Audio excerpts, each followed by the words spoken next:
Olá, iremos neste vídeo tentar resumir a aula que nós tivemos do curso de astrologia e permitir que os alunos que não puderam estar presentes possam se atualizar daquilo que foi apresentado, como também os que tiveram presentes na aula poderem revisar e absorver ainda mais o conhecimento que foi transmitido. Algumas telas irão passar pela imagem, eu não vou me preocupar em editar para retirar, mas é importante que vocês entendam que eu tenho aqui vários elementos para trabalhar nesta aula e assim de vez em quando iremos ver essas mudanças de tela e irão acompanhar a ideia do curso. Bem, nós iniciamos o nosso estudo para compreender o conceito de casas astrológicas. O programa que nós utilizamos tem alguns elementos que facilitam cálculos. Então, nós temos aqui o zero, nos traz para a parte de baixo, onde a gente digita, por exemplo, vou colocar o nome de uma pessoa simbólica aqui, né? A Ana Amélia. Não existe simbolismo apenas. Então, Ana Amélia nasceu agora, nesse instante. Então, está aí dia 14 de maio, que é o momento que eu estou gravando, às 9h44, no fuso horário 3, na cidade de Vitória, Espírito Santo. Nós vemos aí, o relógio está passando, e é lógico que o momento do nascimento é único, apenas aquele instante. Então, vamos supor que nasceu agora. Tem esses dados aí. No alto, Ana Amélia. No 1, a data de hoje. No 2, a hora. No 3, a zona, que é o fuso horário. Fuso horário no Espírito Santo e no litoral brasileiro, até Brasília, né, a parte leste do Brasil, fuso horário 3. E latitude de Vitória, 20 graus, 18 minutos de arco sul, e 40 graus, 19 minutos de arco oeste. O restante dos dados é mais como forma de técnicas de trabalhar. Vamos entender o que são, então, fusos horários. Nós temos no Brasil o fuso horário que abrange grande parte da parte leste, veja, está aqui, seria o fuso horário menos 3 horas de Londres. Então, se Londres é 3 horas da manhã, aqui é 0 hora ainda, porque tem que tirar 3 horas. Se lá é meio-dia, aqui tem que tirar 3 horas, seria 9 horas. E veja que essa região aqui é uma região que estaria no fuso 2. Então, o Nordeste, no litoral Nordeste, Alagoas, Sergipe, Pernambuco, Ceará, Rio Grande do Norte, deveriam usar a hora 2, negativo, menos 2 de Londres. Porém, para facilitar a vida dos brasileiros na hora da abertura do banco, na hora de fazer uma negociação com a Brasília, com Rio de Janeiro, com São Paulo, eles usam o mesmo horário. Então, quando o Sol nasce aqui, só praticamente 1h20 é que vai nascer aqui. Esses outros estados que ficam na zona 4, então o horário de Minas Gerais, do Espírito Santo, do Rio, São Paulo, Brasília, é 1 hora mais do que Amazonas. Veja que ainda tem o Pará aqui, uma parte do Pará que fica no fuso horário 4 e uma parte do Pará no fuso horário 3. Isso é ruim, porque na hora que a gente for olhar qualquer cidade que vamos fazer o mapa astrológico de uma pessoa que nasceu no Pará. Nós temos que saber qual fuso horário que o Pará utilizava naquela cidade. Senão nós vamos fazer um cálculo do mapa com erro de 1 hora. E o Acre e parte do Amazonas no fuso horário 5. Então, Espírito Santo, 1 hora a mais para Amazonas em geral, mas nesse cantinho do Amazonas, em cima do Acre, são 2 horas de diferença. Então imagina, começou a escurecer aqui na área do litoral nordestino, acima da Bahia, só depois de 1 hora que começa a escurecer aqui, só depois de 1 hora que começa a escurecer aqui. 2 horas de distância. Daqui para cá, 1h20 aproximadamente. Cada linha dessa equivale 15 graus na Terra. Então, se a gente pega a Terra e divide em áreas, de latitude é a parte horizontal, longitude a parte vertical. Então, essas linhas imaginárias que tem o 0 passando em Greenwich, uma pracinha lá de uma cidade próxima a Londres, e essas linhas verticais também meridiano 0 passando nessa cidadezinha de Greenwich, num bairro de Greenwich. E ali então foi definido como o meio da Terra, né, o ponto 0. A partir dali começam de 10 em, na verdade, 360 graus. Mas essas linhas são de 10 em 10. Então aqui é a longitude 40, onde vai cair em cima de Vitória. E a latitude 20, abaixo, latitude sul. Então Vitória está no cruzamento entre o 40, longitude de meridiano, e a latitude sul 20.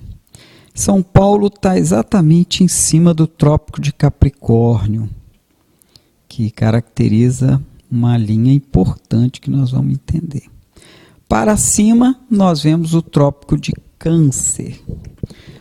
O Sol, ele passa em cima da linha do Equador. Na verdade, não é o Sol que passa, né? Imaginando que a Terra está girando,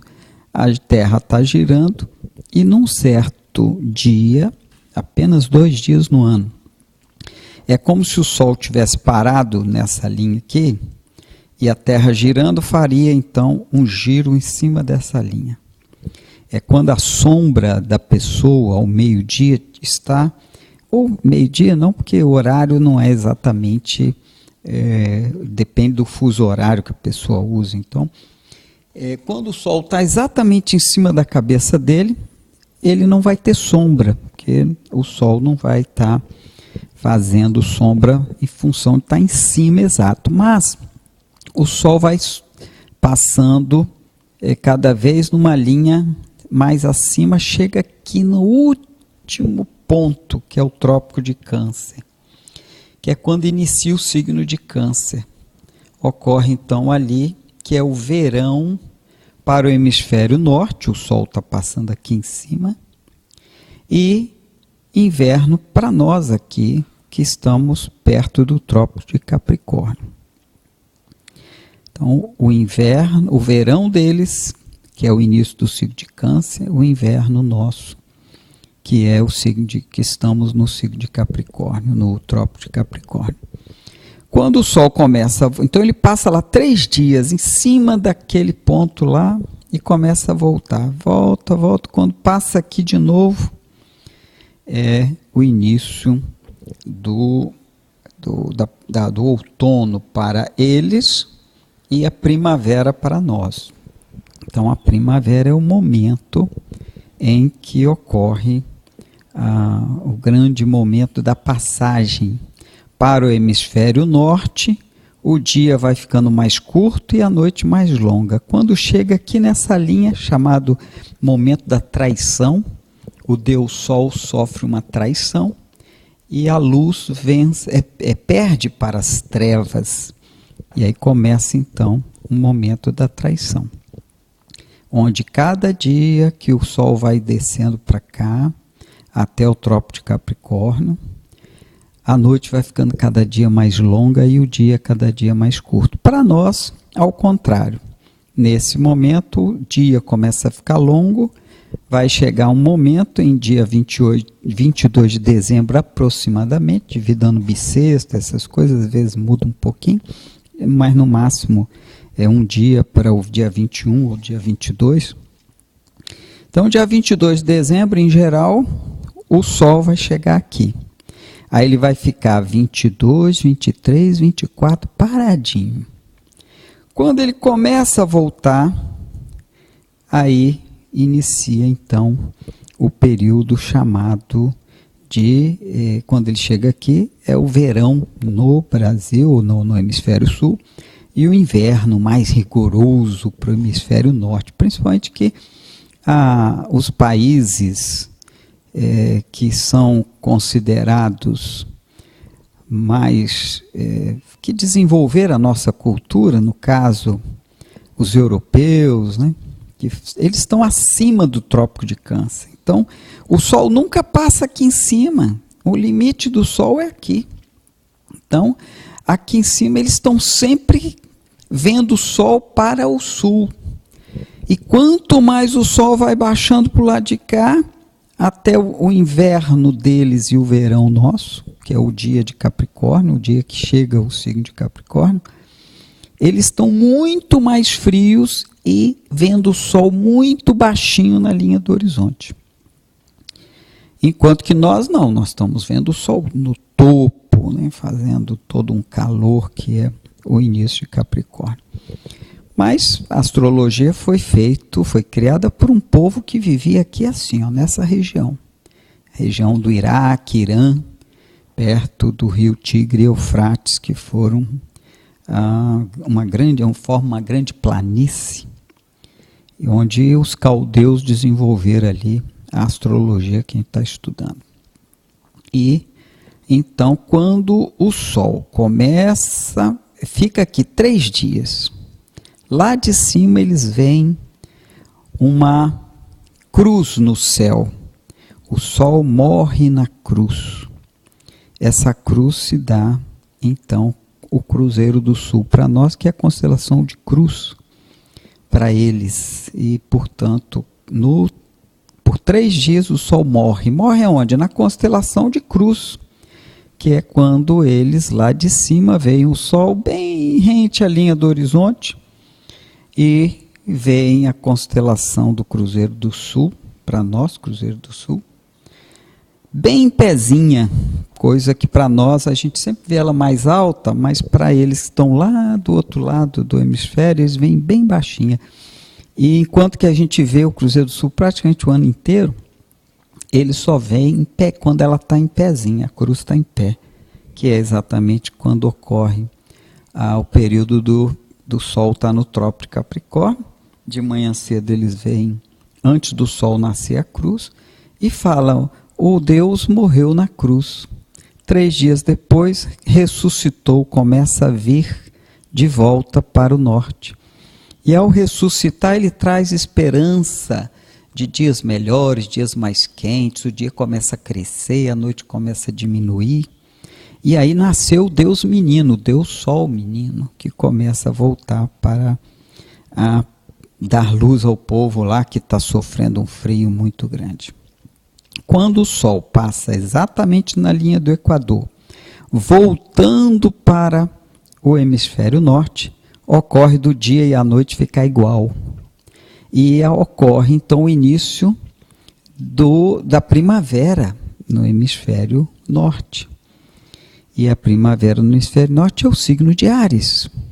Quando começa a aquecer o hemisfério norte, principalmente essa zona aqui, que nós estamos considerando que é o berço da civilização ocidental, e ainda por cima, né, da formação do conhecimento que nós estamos estudando, para eles, quando passa esse ponto, o dia começa a ficar maior do que a noite. Então, houve a ascensão do Deus. O Deus que era menino quando nasceu em 25 de dezembro, ele se torna o Deus brilhante lá no alto, e o dia vence a noite. Por isso é a Páscoa, passagem do sol do hemisfério norte, do hemisfério sul para o hemisfério norte, sobre a linha do Equador, e a vitória da luz, até chegar o dia em que o Sol passa sobre o signo de Câncer, no Trópico de Câncer,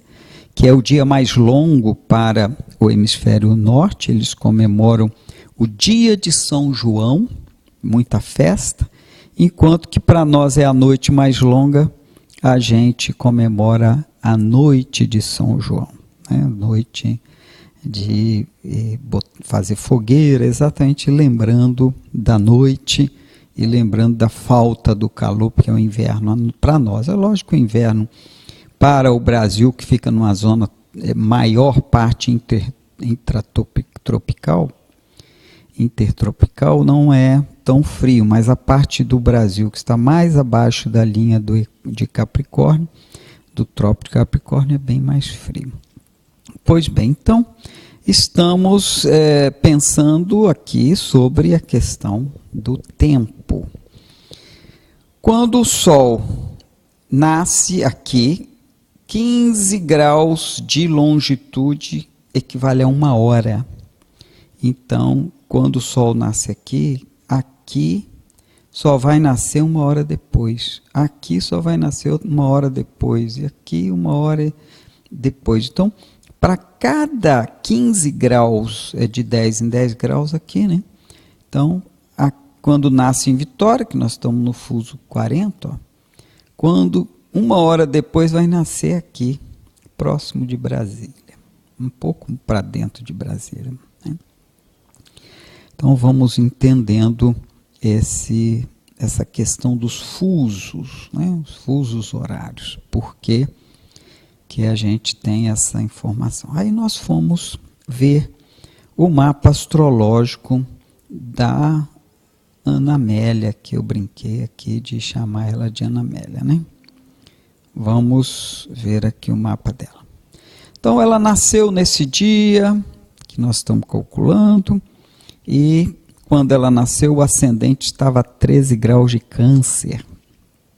Veja que ela nasceu com o Sol em Touro, Lua em Virgem, Mercúrio em Touro, Vênus em Touro, Marte em Sagitário, Júpiter em Virgem, Saturno em Sagitário, Urano em Áries, Netuno em Peixe, Plutão em Capricórnio. E veja esses Rzinhos aqui, ó.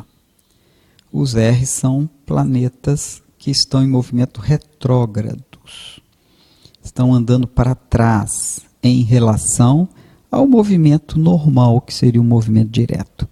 O que causa uma pessoa com Rzinhos aí no planetas retrógrados?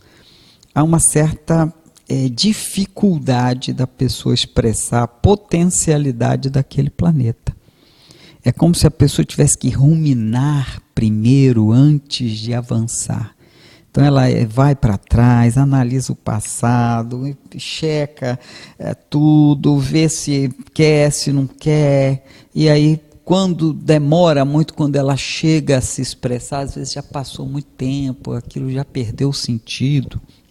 Imagina a Ana Amélia aqui, tem Mercúrio retrógrado. Então o professor está falando um assunto lá e ela teve dúvida, mas ela tem que ver se ela vai perguntar ou não. Será que se ela perguntar vai atrapalhar a aula? Será que se ela perguntar, os amigos dela que já entenderam vão rir dela? Será isso, será aquilo outro? Então, aí uma hora ela toma coragem e fala, professor, eu não entendi tal coisa. Aí o professor toma aquele susto e fala, meu Deus, já passou, isso está lá atrás, aí tem que voltar lá atrás para explicar tudo de novo. Então isso cria às vezes uma angústia dentro da pessoa. Também vai ser assim com Marte, na hora que ela vai agir, ela tem Marte Sagitário. Aí ela vai pensar, reler, pensa, é isso mesmo? Será que faço? Será que eu não faço? Não sei o quê. E aí demora tanto a fazer que acaba complicando na hora que vai fazer, atrasa o tempo todo. Saturno retrógrado, que é a profissão, é a determinação do indivíduo, tomada de decisão. Para tomar uma decisão é dificuldade. Demora demais. Plutão retrógrado já tem uma conotação coletiva. Urano, Netuno e Plutão são astros do inconsciente coletivo e já é uma geração, parte daquele grupo de pessoas que nasceu com Plutão em Capricórnio. Tem um grupo que demora uns 3, 4 meses, retrógrado, que vão introjetar demais aquelas transformações sociais que o planeta vem para trazer. Então, parece que elas estão atrasadas naquilo que a geração já está antenada, já está avançando, eles estão ainda ruminando aquilo dentro de si. Mas o ascendente 13 de Câncer é a máscara e é o início da casa 1. Veja, a casa 1 começa em 13 de Câncer, casa 2 a 17 de Leão, casa 3 a 22 de Virgem e a casa 4 é oposto ao meio do céu. Então 25 de Áries é o meio do céu, 25 de Libra é a casa 4. Depois a casa 5 é oposto a 11, que é 23 de Escorpião. A casa 6 é oposto a 12, que é 18 de Sagitário. Depois vem o descendente, que é oposto ao ascendente, que é 13 de Capricórnio. Depois a casa 8 é a casa oposta a 2, 17 de Aquário. A casa 9 é oposta a 3, 22 de oposto a Virgem é Peixes. Pois a casa 10, que é o meio do céu, a 25 de Áries. Casa 11, 25 de Touro. Casa 12, 18 de Gêmeos. Vamos ver isso em termos de desenho. Vou calcular aqui apenas sem calcular os aspectos, apenas as posições planetárias. Veja, esse é o desenho do mapa da Ana Amélia. Temos o ascendente em Câncer, descendente em Capricórnio, casa 2 em Leão, casa 8 em Aquário, casa 3 em Virgem, casa 9 em Peixes, casa 4 em Libra, casa 10 em Áries, casa 5 Escorpião, casa 11 em Touro, casa 6 em Sagitário, casa 12 em Gêmeos. Veja, a casa começa daqui e vai até essa setinha. Cada casa tem esse tamanho. Veja que o mapa aqui mostra que essa flecha está inclinada. Essa aqui é a linha do horizonte. Então é a linha do horizonte da cidade de Vitória, que foi onde Ana Amélia nasceu.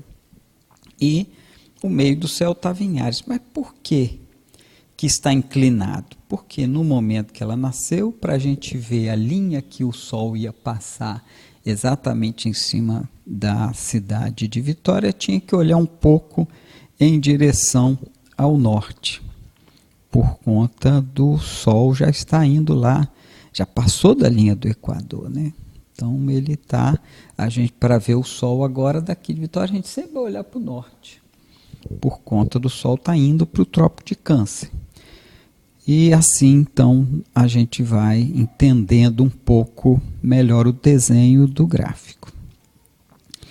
Nós vamos perceber, então, esse é o posicionamento, o Sol em Touro, Vênus em Touro, Mercúrio em Touro.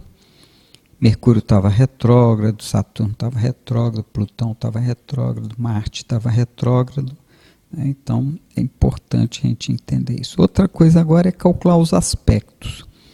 Então, se eu pegar e fizer os cálculos dos aspectos, ou seja, os ângulos planetários, nós temos aqui as linhas que vão marcar os aspectos positivos em azul, difíceis, tensos em vermelho.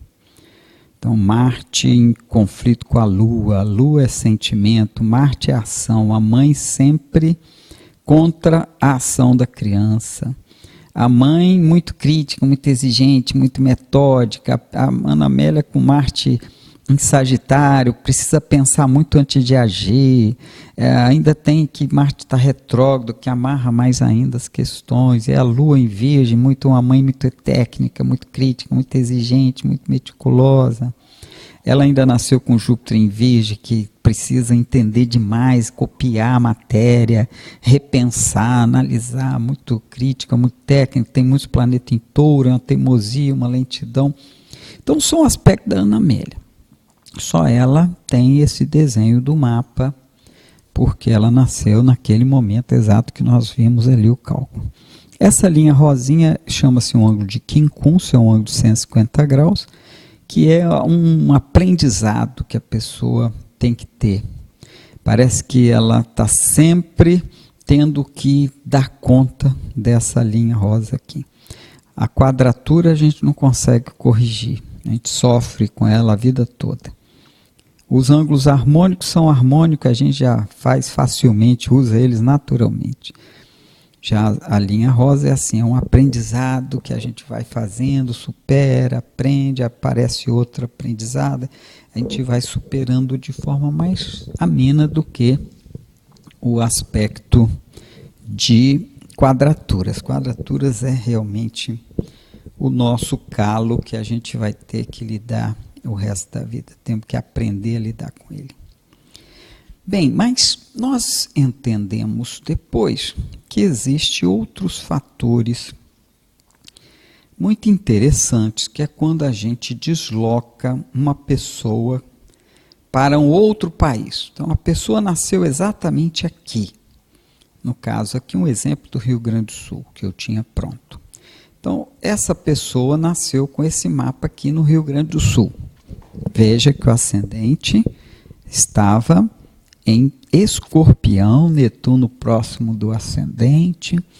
Esse é o mapa da pessoa que nasceu numa certa data no Rio Grande do Sul. Mas vamos imaginar que a gente pegue essa pessoa e leve ela para esse ponto aqui, que é a Flórida. Então, ela se deslocou ao longo dos meridianos. Ela estava aqui e passou 10, 20, 30 graus. Cada linha dessa, ó, 10, 20, 30 graus. De longitude, que define o horário. Horário do fuso horário. Cada 15 graus, 1 hora a mais para o Sol nascer. Então, quando eu pego a linha do horizonte aqui, que é a linha do ascendente, eu vou ter o ascendente num ponto, que é um signo. Se eu pegar uma pessoa que nasceu naquele instante, independente de hora, mas sim no planeta, nasceu no mesmo instante, independente do relógio que a pessoa esteja no país que esteja usando. Nasceu aqui no mesmo instante, nasceu aqui. Se eu falo mesma hora, parece que eu tenho que esperar 2 horas para o horário lá da Flórida estar no mesmo ponteiro. Aí estou dizendo em termos de instante. Nasceu uma criança aqui, nasceu outra lá. Então são 2 horas de distância. Então quando o ascendente está aqui, o Sol está nascendo aqui, só 2 horas depois vai nascer lá. Então o ascendente lá é outro.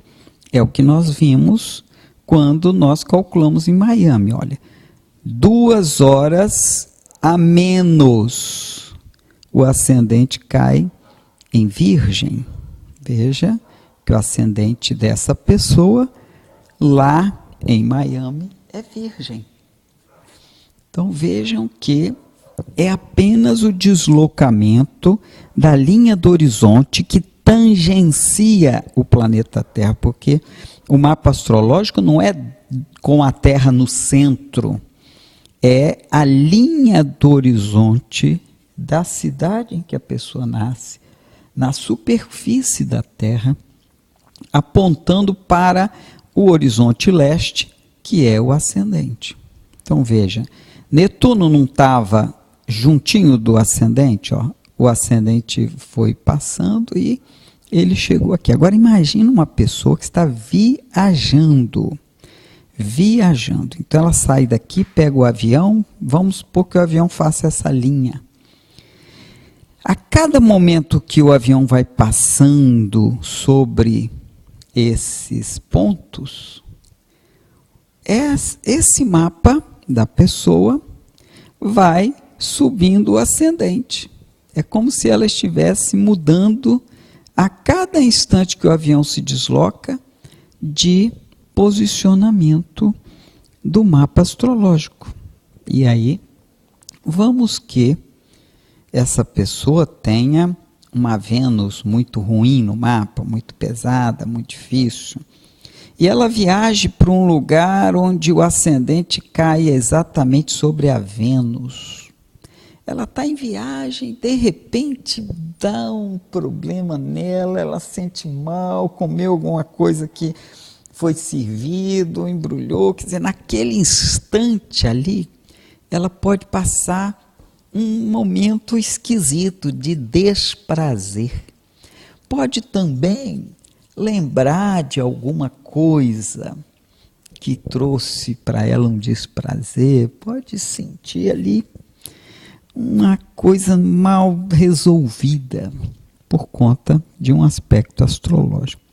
Então entendam que quando a gente está em deslocamento no planeta, é como se nós estivéssemos mudando de ascendente, de meio do céu, porque muda tudo. Ó, meio do céu passou a ser Gêmeos. Quando ele nasceu aqui no Rio Grande do Sul, veja, olha onde estava a linha que chama-se eclíptica, né? Teria que olhar lá para a parte norte do mapa. Enquanto que lá veja, ele nasceu com o Sol em Câncer, né? Então, o Sol em Câncer é quando o Sol chega lá no hemisfério norte, no Trópico de Câncer. Já no caso dele, o Sol, quando está 0 de Câncer, que é o Trópico de Câncer. Aí já tinha 30 dias quase. Aí nós vemos aqui, ó, que lá é como se ele estivesse olhando para cima, o Sol, claro, porque o Sol está lá perto do alto da cabeça dele mesmo. Então o mapa muda conforme a latitude e longitude que a gente se desloca. Veja que lá em Miami ele não vai estar feliz.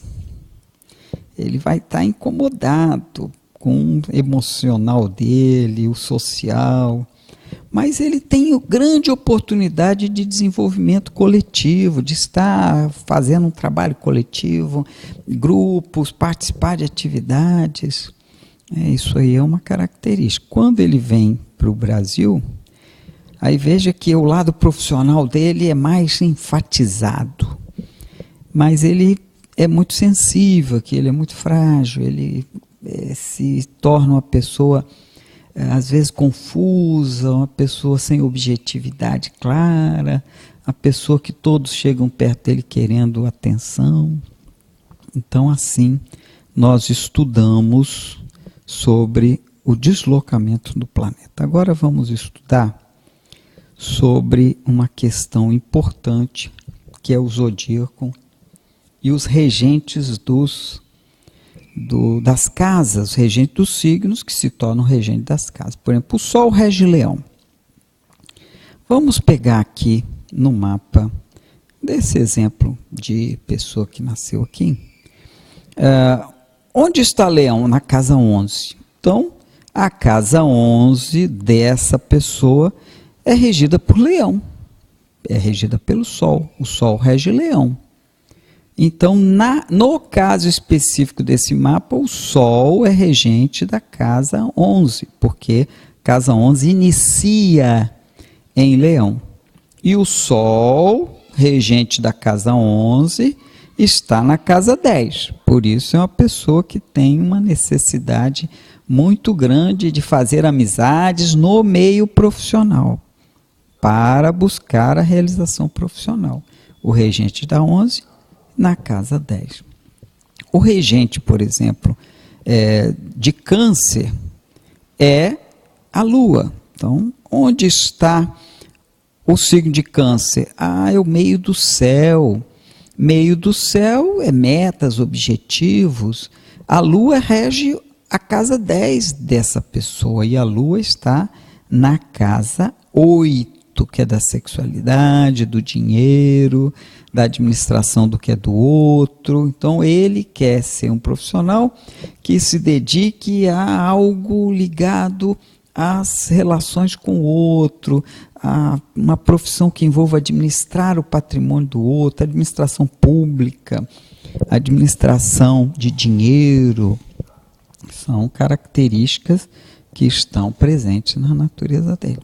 Como a Lua está em Gêmeos na casa 8, é uma Lua que emocionalmente traz muita dificuldade com a sexualidade, traz confusões emocionais na área da sexualidade, muita imaginação, medo por conta da casa 8 ser a casa da sexualidade, da morte, da química, do dinheiro. Às vezes embola um pouquinho a questão financeira, a relação com a mãe às vezes é tensa. Pois bem, então nós vimos aqui que cada signo tem o seu regente. Mas o que nós queremos nessa exposição é mostrar que o Sol é o luminar, ele ilumina a Terra. A Lua é um luminar que ilumina também a Terra. A Lua não tem luz própria, o planeta, o astro Lua, né? Ela recebe o Sol, a luz do Sol que bate na Lua e volta para nós. Mas se nós pensarmos em astrologia, que não está preocupada com a questão física, em termos de estudo físico, mas sim, eu estou aqui na Terra, eu recebo luz de quem? Recebo luz dos astros, todos eles mandam luz para nós. Aos que não mandam luz, é porque minha visão não consegue enxergar, que é o caso de Urano, Netuno, Plutão. Muitas estrelas estão no céu que a luz não chega até nós, aí não vê, porque ela é uma luz fraquinha. Plutão emite luz para nós? Emite, mas é tão fraquinha que a gente não enxerga a olho nu. Talvez com outro equipamento de frequência de luz diferente, talvez uma infravermelho, pudesse se enxergar. São frequências de luz. Que está emitindo luz para nós? Está. Então, Mercúrio emite luz para nós? Lógico, ele quando está iluminado pelo Sol, a luz dele chega até nós, a gente vê de manhã cedinho ou bem à noitinha, a luz dele como se fosse uma estrelinha no céu. Vênus reflete luz para nós? Lógico, a estrela d'alva, a estrela da manhã, um brilho maravilhoso, né? Uma coisa assim, uma estrela de brilho fantástico. Marte emite luz? Lógico, é um planeta vermelho, por isso que ele é chamado, né, de planeta vermelho, porque a luz dele é avermelhada, é um reflexo do Sol. Júpiter também, um brilho muito grande, quase comparado a da Vênus em termos de brilho, quando ele está no seu brilho máximo. Saturno também brilha, mas não tanto quanto Júpiter, mas também ele é um grande planeta e brilha bastante. Mas quando a gente fala em regências, antigamente não sabia-se da existência de Urano, que só veio à tona na Revolução Francesa, Netuno só no período do ópio, né, da onde começou o período da bebida, da droga, do álcool, do estudo da psicologia, do estudo da psique humana com as técnicas de hipnose, Charcot na França. Depois veio o espiritismo, Seixonoye, o ocultismo tibetano, tudo isso nasceu quando Netuno estava em Peixes, uma área nebulosa de estudos. Depois, na Segunda Guerra Mundial, com a bomba atômica, com Freud estudando a psicanálise e outros pesquisadores, não só Freud, como também Jung e outros, foi quando Plutão foi descoberto. E aí se associou que Urano era regente de Aquário, porque veio em plena Revolução Francesa, Netuno regente de Peixe, por causa do psiquismo, né, dessa coisa abstrata, e Plutão regente de Escorpião, por causa da guerra, da bomba atômica, das estratégias. Quando nós olhamos, então, o Sol e a Lua, como luminares de maior importância. Nós temos que o Sol é masculino e a Lua é feminino. O Sol é racional, a Lua é emocional. E nós sabemos que o Sol rege o olho direito e a Lua rege o olho esquerdo. Quando nós olhamos, Mercúrio rege Virgem, está do lado do Sol. Ele, em Virgem, ele é o racional. É a mente analítica que quer entender tudo à luz de jogar luz em cima, de iluminar e falar bem assim, estou vendo isso é assim, assim, assim. Que é o lado crítico, técnico, metódico, é o ver para crer de Virgem. Já Virgem Gêmeos é o emocional, é a mente emotiva, contador de história, brincalhão, é a natureza dos 7 anos de idade. Gêmeos rege o período de 5 anos e meio até 7 anos, que é a fase que representa o lado do brincalhão, de fazer pegadinhas, de descobrir que o adulto mente. Então ele brinca com a estrutura mental. Então Mercúrio em Gêmeos é o contador de história, é a esperteza, a lábia, que é emocional, é o vendedor, é o comunicador, é a criança. Aí temos Vênus do lado do Sol em Libra, é a Vênus racional. Vênus em Libra eu gosto de estar do lado dele. Libra é o signo do relacionamento. Eu gosto de ser importante para a pessoa.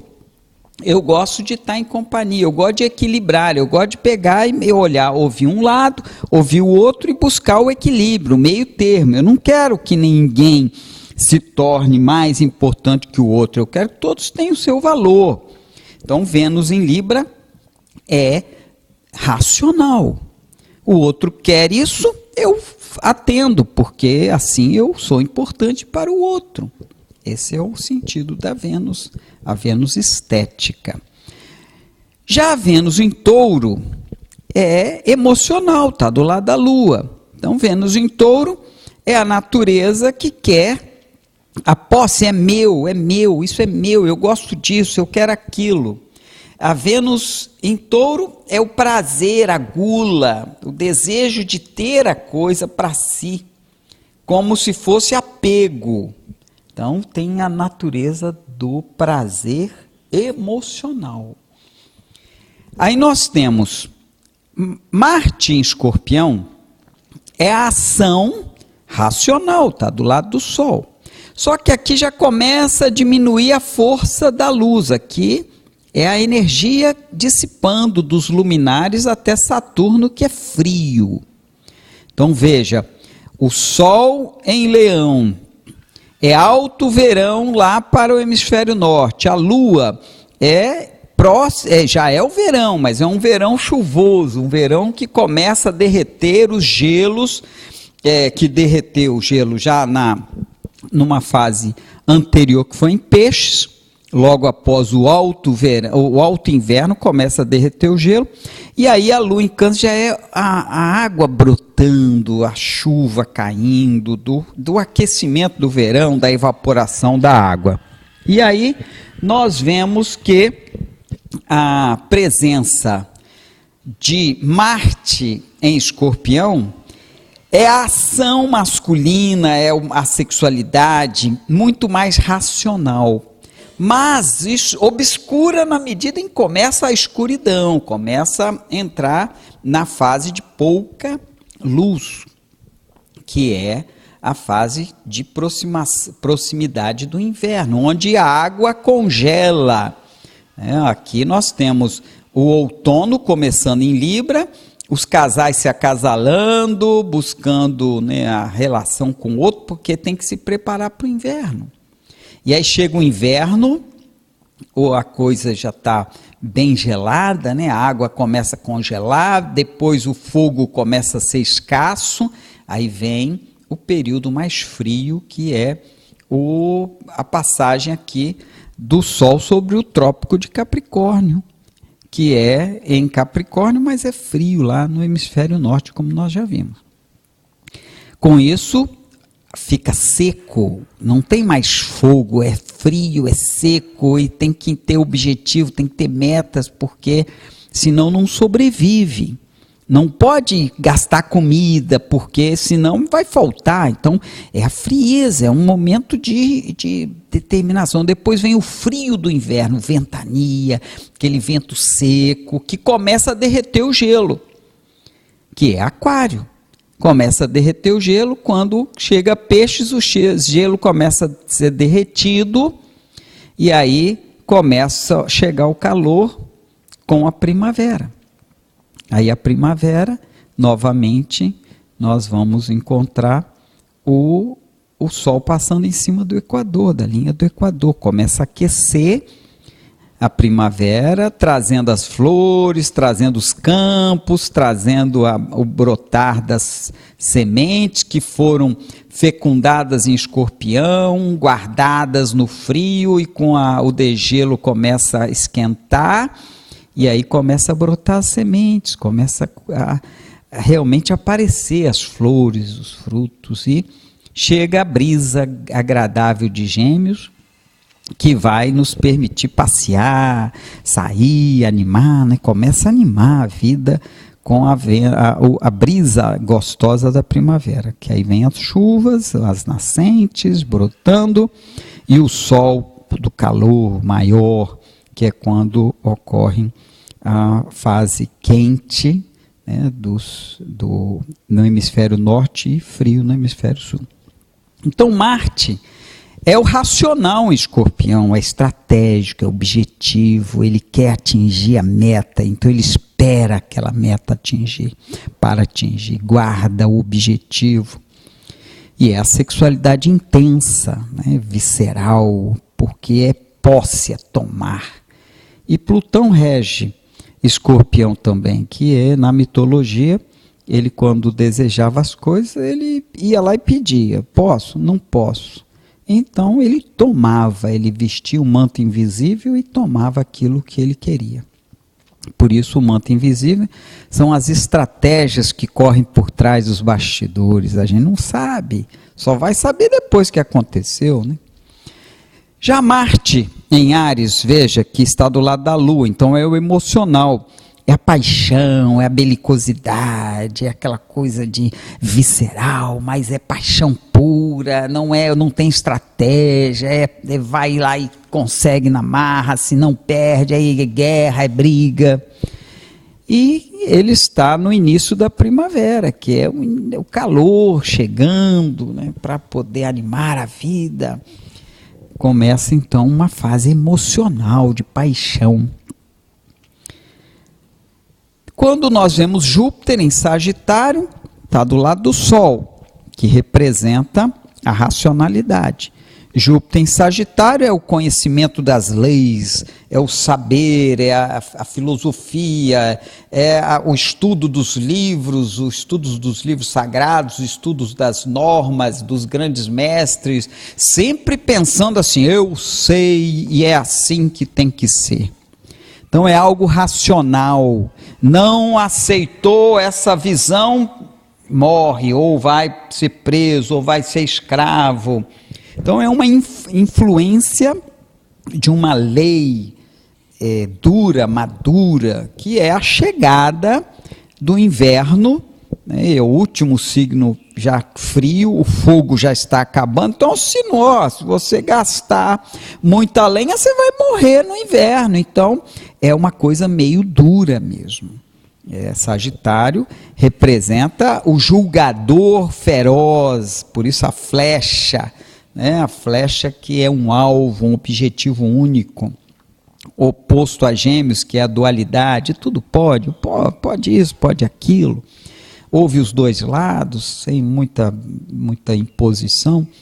Então Júpiter, do lado do Sol, é racional e é frio, porque já está no inverno, chegando o inverno. Aí nós vemos Júpiter do lado de Peixes, que é mais o gelo sendo derretido, é a esperança do calor chegando, né? É o último signo do inverno. O inverno está acabando, o inverno máximo é aqui, ó. Aqui é o inverno. Sagitário e Capricórnio é a parte mais fria. Aquário já é o vento seco que começa a derreter o gelo. E aí, Aquário é a esperança das coisas mudarem, né? Porque o gelo, o vento frio já anuncia que vem coisa, o inverno está acabando. E aí vem Peixes, a derretimento do gelo, começa a esperança na vida. Então Júpiter regente de Peixes do lado da Lua é o lado emocional, é o lado Júpiter emocional, querendo esperança, querendo levar coisas boas para as pessoas. É a água que começa a renascer das nascentes, de brotar por conta do degelo. Mas não é um signo que caracteriza ainda a coisa da determinação. Não ele julga, mas ele aceita, ele entende que é um novo ciclo que começa. Netuno, regente de Peixes, também tem essa natureza sensível, humanitária. Aquário com Urano, também uma visão de quebra do paradigma duro, da autoridade dura, querendo realmente vivenciar uma coisa de coletividade. Aí nós temos o ciclo do verão, com o Sol e Câncer, né, o lado emocional dos casais, as crianças que nascem, o neném que nasce, a nascente que brota, as famílias que se ampliam. Aí Leão adora curtir aqueles filhos, adora curtir a criação, adora os esportes, o lazer. As Olimpíadas ocorrem no momento do verão do hemisfério norte, não do hemisfério sul. Aí depois vem Virgem, tempo de colheita. Por quê? Porque aqui houve frutificação, houve as flores, né? E na primavera, aí, aqui já é o cultivo, já é o preparar, a colher, guardar os trigos. Por isso que o Virgem é uma mulher com um ramo de trigo na mão, porque é a colheita. E aí preparar a terra também para uma próxima estação, é o colher e o plantar. Libra é a reunião dos casais para o inverno que vem. Aí depois vem o inverno frio, começa a chegar o gelo, né? Começa a formar nas montanhas. Os acasalamentos ocorrem devido ao envolvimento do frio, depois o calor que vai embora, a esperança de um amanhã, a crença de que nós vamos superar esse frio, e aí a fogueira já apagando, e vem Capricórnio, que é o frio mais duro, a necessidade de ter disciplina para superar esse frio. Depois Aquário, o vento que chega e traz a friagem, né? Aquela coisa que obriga o indivíduo a pensar em soluções para o futuro, e a esperança que vai chegar com o degelo, e depois o calor que chega com a primavera em Áries, a paixão brotando, a vontade de sair de casa, de correr, de subir montanha, de descer os rios que estão sendo, né, que a água está descendo do degelo. E depois a primavera, a beleza dos campos, as frutas, as flores, e depois a brisa gostosa da primavera de Gêmeos, para chegar de novo o verão e recomeçar o ciclo. Então entender esse zodíaco é muito importante. Saturno em Capricórnio, Saturno em Aquário. Saturno é duro, rígido em Capricórnio, porque ele está do lado do Sol, é racional. Se gastar muita lenha, muito alimento, vai sofrer, vai morrer. Por isso tem que ser duro. Em Aquário não, opa, já temos esperança, o vento está vindo forte, isso aqui vai começar a melhorar, vamos repartir para todo mundo igual, o pouco que sobrou tem que ser para todo mundo. É o lado ideológico de Aquário. Então, Saturno do lado da Lua é emocional, é o idealista emocional, o idealista com esperança, enquanto que Capricórnio, Saturno é o indivíduo que sabe que a vida é dura, sabe que tem que guardar o alimento, sabe que tem que conter as coisas, senão vira desordens. Um vai matar o outro porque está com fome, o outro está com frio, vai querer queimar a lenha guardada e assim por diante. Já em Aquário não, é hora, o momento mais duro, mais frio já passou e vamos dividir o pão, vamos dividir o fogo, porque agora nós temos esperança que as coisas vão melhorar. E é um novo ciclo, então, que começa a surgir. Então, o zodíaco, para o hemisfério norte, é mais fácil de ser entendido por conta dos ciclos da natureza. E essa ordem fantástica, né, do zodíaco, mostrando como flui cada um dos astros, Deus organizou isso tudo. A psique, que é verdadeiramente o que controla tudo, organizou tudo como é para organizar. A psique é um retrato fiel da ordem do universo. Nós ainda não compreendemos a psique. Estamos tateando, como diz Freud. O inconsciente, ele nem usou essa palavra inconsciente, já é tradução depois. Ele diz que a psique não se mostra por completo, o inconsciente não se mostra, ele deixa rastros, deixa vestígios, e é nos vestígios que a gente vai compreendendo. Ele nunca vai se mostrar como é, vai ser sempre vestígios.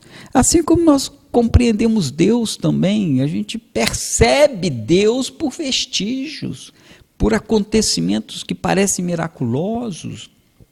Isso é que a beleza, o encantamento da vida, é que nos faz perceber que existe uma ordem que a gente chama de Deus.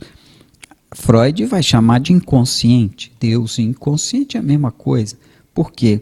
Porque o inconsciente é atemporal, Deus é atemporal. O inconsciente é onipotente, porque ele sabe tudo, ele pode te conduzir o que ele quiser. Deus é onipotente. O inconsciente é onisciente, ele compreende tudo, porque ele vive fora do tempo, então ele sabe tudo que acontece, que vai acontecer, que já aconteceu, então ele é onisciente e onipresente, porque ele está em todos. O inconsciente é uma totalidade, não há o inconsciente de uma pessoa, há um inconsciente coletivo que manifesta-se nas pessoas, e Deus é essa totalidade que a gente compreende manifestando na individualidade.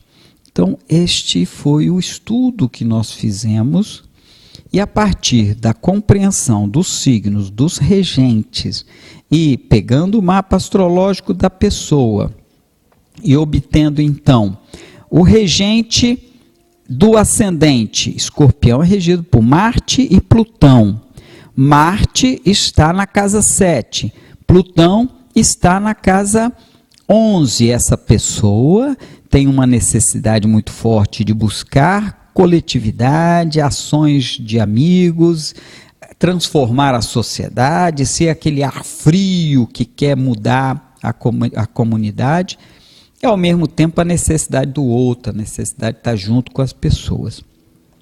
O regente da casa 2 é Sagitário, Júpiter rege a Sagitário, Júpiter está na casa 2, então o regente da 2 na 2 é uma pessoa que quer buscar a realização material através de sua própria determinação, vontade, através de si mesmo, e buscando sempre o conhecimento e o saber para isso.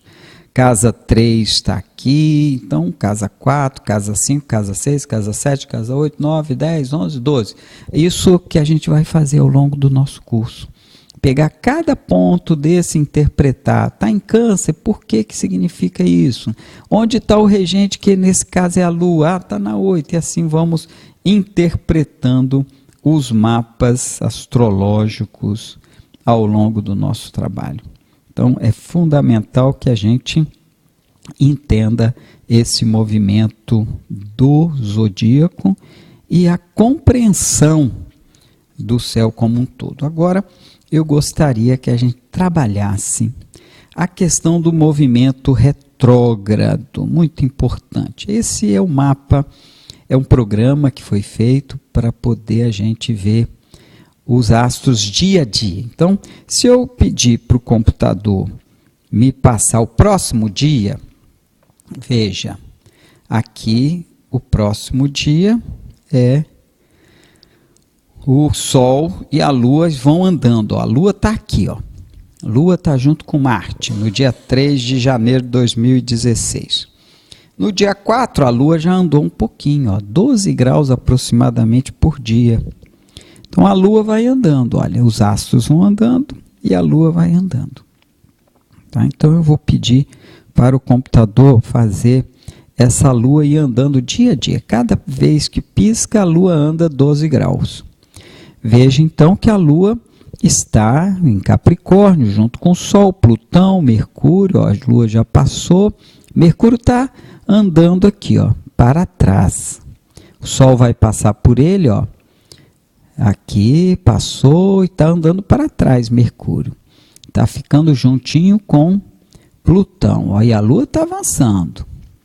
E Mercúrio, a cada dia, nós estamos aqui vendo Mercúrio andando para trás. Veja, o Sol está indo para frente. O Sol sempre vai para frente. A Lua sempre vai para frente. E os astros podem andar para trás. Então, nós estamos aqui, ó, Mercúrio andando para trás. Isso porque ele deu a volta, passou na frente do Sol em relação a nós, estamos na Terra.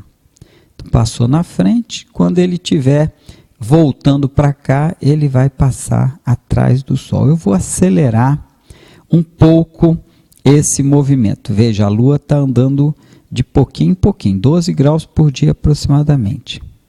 Ó, Mercúrio já começou a andar para frente. Ó. Veja que já está avançando. Ó. E eu agora vou acelerar. Ó. Vou fazer a Lua dar um salto de semana em semana. São aproximadamente 90 graus. Vamos lá. Ó, já está contando de semana em semana. Ó, semana, SC, semana contínua. A Lua está aqui. Ó. Foi para cá, foi para cá. Vai vir para aqui para baixo, ó, tá vendo? De 7 em 7 dias é uma fase da Lua, 90 graus. O Sol, veja, avança agora de 7 em 7 graus, porque são 7 dias, 1 grau por dia. Mercúrio já está andando para frente, ó. Veja que ele está aqui, ó, parou, ó, tá voltando, ó. O Sol vai passar por ele, então ele está retrógrado, em 18 de maio de 2016, ó, voltou para trás. Então, ele está retrógrado, aí começa a avançar de novo, ó, já está avançando, movimento direto. Tá? E a Vênus também está avançando, ó. A Vênus está avançando e como ela gira sempre ao redor do Sol, tanto Mercúrio e Vênus, porque nós estamos aqui vendo eles indo para lá e para cá, Mercúrio não pode estar mais do que um signo à frente ou mais do que um signo atrás. Então, se a gente falar, a pessoa nasceu com o Sol em Virgem, ora, então ela pode ter Mercúrio em Libra, Virgem e Leão, não pode ter Mercúrio em Escorpião, nem em Câncer, tem que ser sempre os signos vizinhos. Já a Vênus não. O Sol está em Libra, ela pode ter Vênus em Escorpião ou Sagitário. E, ó, veja aqui, ó, a pessoa em Libra com Vênus em Sagitário. Agora o Sol já chegou em Escorpião, a Vênus está em Sagitário. E vai entrar em Capricórnio, ó. Está em Capricórnio e o Sol está em Escorpião. Aí ela volta e algumas pessoas podem nascer com o Sol num signo e a Vênus num signo antes. Por quê? Porque a Vênus faz esse movimento ao redor do Sol. Então é muito importante a gente compreender. Já os astros lentos, que estão depois da Terra, eles também se movimentam, mas só que o deslocamento deles é causado pela órbita da Terra. A gente de longe fica vendo o astro em relação ao fundo do céu, chama-se movimento de paralaxe. Efeito de paralaxe. É como se você botasse o dedo na frente a um palmo do nariz, piscasse, fechasse um olho e fechasse o outro olho. Né? Fica olhando, abre um olho, depois abre o outro. E fica, então, vendo o dedo se deslocar em relação à parede, ao fundo, da onde você estiver. Efeito paralaxe. A Terra, quando está numa posição, vê o astro no fundo do céu numa posição. Quando ela está em outra posição, vê em outra posição. Porque os astros lentos demoram muito. Ver Plutão demora 250 anos para dar uma volta no céu. Então a Terra vai dar 250 voltas ao redor do Sol, e vai vendo, toda vez que ela faz essa voltinha ao redor do Sol, ela vai ver Plutão fazendo esse tipo de movimento para frente e para trás. Só o Sol e a Lua não fazem movimento para trás, porque a Terra gira em torno do Sol, então a gente sempre está vendo dia a dia 1 grau avançando, e a Lua gira em torno da Terra. Então nós estamos vendo sempre a Lua avançar diariamente cerca de 12 graus. Eu espero então que isso tenha ajudado vocês a compreender o que é movimento retrógrado. E essa semana aconteceu um momento muito importante que eu vou mostrar para vocês aqui, que foi a passagem de Mercúrio em relação ao Sol. Ele passou na frente do Sol, veja. Mercúrio passando em frente ao Sol. Se ele está passando em frente do Sol, ele está andando para trás. Veja que o Sol, vendo várias imagens com vários filtros, a NASA fez esse vídeo para mostrar a passagem. Por que nós estamos vendo essa bolinha preta? Porque nós estamos vendo a parte de trás de Mercúrio.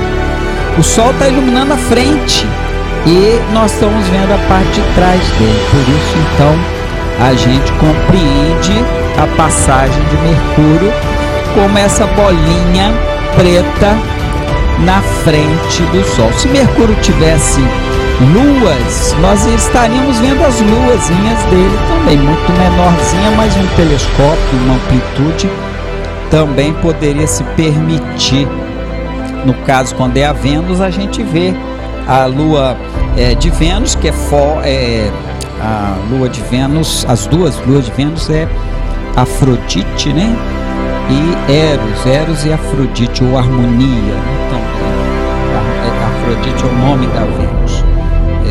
Harmonia e Eros, que são as duas luas que orbitam o planeta Vênus.